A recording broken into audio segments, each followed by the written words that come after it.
Hello అందరికీ. Summer అంటేనే మామిడికాయల season కదా. నేను కూడా ఇవాళ మ్యాంగోస్తో వచ్చాను. నేను కూడా ఇంట్లోనే ఇలా ఒక బాక్స్లో గడ్డి పెట్టి అయితే మక్కడానికి పెట్టాను. పౌడర్ వేస్తే హెల్త్కి మంచిది కాదని.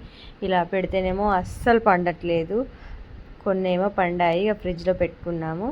ఈరోజు లంచ్కి వచ్చేసి వైట్ రైస్, తోటకూర కర్రీ, బాయిల్డ్ ఎగ్స్ అయితే చేశాను. ఇక మా ఇంట్లో ముగ్గురు పిల్లలు నా తల తినడానికి. వాళ్ళ ముగ్గురికి అయితే ప్లేట్లో నెయ్యి, కూర, అన్నం పెట్టి కలిపి ఇచ్చేస్తే తింటారు. ఒక గంట సేపు టీవీ చూసుకుంటూ తింటారు. ఇక ఈ సమ్మర్ హాలిడేస్లో అయితే పిల్లలతో అయితే చాలా కష్టం అయిపోతుంది. రోజు ఒక్కొక్క రోజు ఒక్కొక్క యుద్ధం చేసినట్టుంది వీళ్ళతోని.